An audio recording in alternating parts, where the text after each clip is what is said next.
Tell us what we're doing now.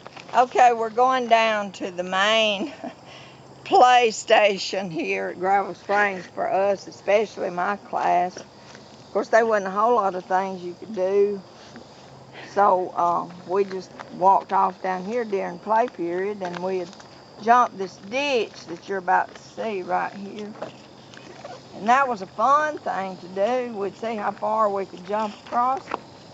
You can see a tree has grown up there, and that tree was probably just a little sapling back then. But that's the ditch we used to jump right up through there on the playground. Of course, we couldn't get in the road. It was against the rules to be down here and past that ditch. I want to jump it. But we jumped it, and Mr. Alvin Robinson had some apple trees right across the ditch, right up in here. And so, well, I never was brave enough to get any apples off of the trees, although we didn't want them very bad. You can see the ditch a little better right here, Mindy, where we used to jump. And I got to noticing that my feet just got to where they was so sore I couldn't hardly walk. And Mama said, well, it was probably because we talked about jumping the ditch. She said, probably from jumping that ditch so much. So that was one of the fun things we done. So I mentioned Alvin Robinson's apple trees. That was one of the things that stood out. My brother Earl and several of the boys in his class, they did slip off up there and pulled a bunch of apples off of Alvin Robinson's apple trees. And so Mr. Alvin came down to the school and told the principal, Mr. Sammy Watson, that them boys up there getting his apples. So anyway, we all got a chewing for that, even though them boys was the ones that done it. But they had their pocket full of apples, so there wasn't no denying that they had been getting apples off that tree. Now, didn't you cut your leg one time at home? I cut my leg at home. That was back at the old house, and the house that we lived in had a round porch. Went around three sides of the house. And it had rained that day, and the old porch would get slick when it would rain. So it had come a big rain, and Mama said, now don't y'all run out there and run around that porch. Them old nails is stuck up out there, and you'll fall down and get cut or hurt yourself. So we went, me and Mary Sue went right straight out the door and went around and run around the edge of the house. And when we did, and we started around the little curve there, I slid down and hung my leg on a nail.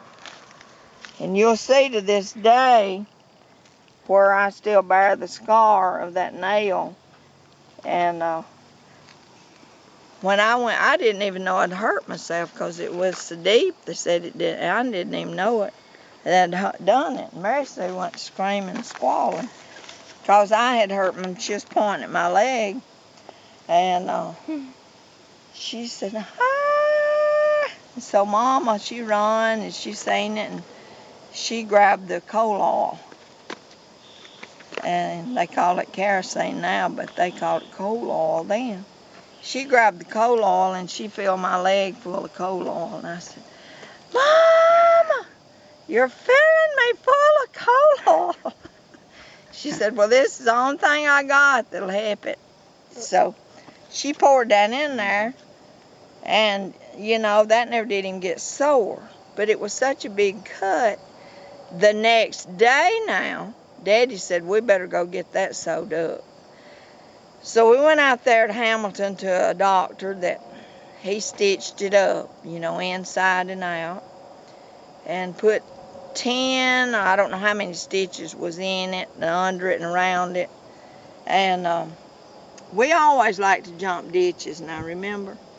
And so, you know, it had rained, so the spring mud puddles and the little wet weather springs was flowing good. So he said, now, the doctor said, now, you don't need to be out running around on that where that's at. Said, you'll just tear it right back open. So, you know, when we got home the next day, Me and Mary Sue went right back out to jumping ditches. Just like we always did. We jumped those wet weather springs and those old ditches with that water running down in there. Well, guess what? Tore the stitches right back out of my leg. So therefore, I've got that scar you can see that's still there on that leg. It would have been a nice slim line. It would have been a slim line if I hadn't tore the stitches back out of it. So I got a medical question. On that coal oil that people used to use, yeah. Was that to stop the bleeding, or was that an antiseptic that would stop it from getting infected? What did people It evidently use that? had to be an antiseptic to keep it getting infected, because people used to use that on everything that, yeah. You know, if you had a cut or bruise or whatever. I don't know. How did she stop the bleeding if it's a deep cut? Well, actually, surprisingly, it didn't bleed. Oh. After she poured that in there, I remembered that there was no, John Hastings, get out of them old weeds. There wasn't any. There wasn't any bleeding in excess at all, because it was tore down to the bone. Down to the bone. Ooh. And So it didn't bleed. They just wrapped it up in a white cloth and kept it that way with that coal oil in it till the next day. So. This metal building, was that an ag shop, or what was that No, building? that wasn't there then. That's something that they've added later? They've got old tools and stuff in that, I But think. this little white building right here was the lunchroom, right? Yeah, that was the lunchroom in the later years. Now, not in my time. The lunchroom that was in my time was way up yonder behind the school toward those trees you see way up yonder. The lunchroom was just a little old wood frame lunchroom. What was the white building during your time? Was it there? That one there? Yeah. No, that was a new lunchroom. Oh. And that was built later years. But you know, back then the women that worked in that lunchroom, the little one was here when I was going to school here. You could bring peas or beans or peaches or something that you might have around your place in your garden. You could bring it to school and give it to the lunchroom workers and let them cook it for the meal that day, and you got to eat free. But otherwise, you probably had to pay a dime, a nickel or a dime, to get to eat in that lunchroom. But Did you get to eat in the lunchroom? I can truthfully say, to this day, I never did get to eat a meal in that lunchroom. I never did, never did, never did. You brought your sack lunch? I brought a sack lunch or didn't bring nothing. What did you have in your sack lunch sometimes? Usually a biscuit or a baked potato, something you was ashamed of. You was ashamed of your lunch. And Mama would make apple pies, which was a wonderful thing. But, you know, some of the kids then, their mothers had started working in the factories come into play. And some of the people had got to having a little money. They could go to the store and buy a loaf of bread and bananas or something and make them a sandwich.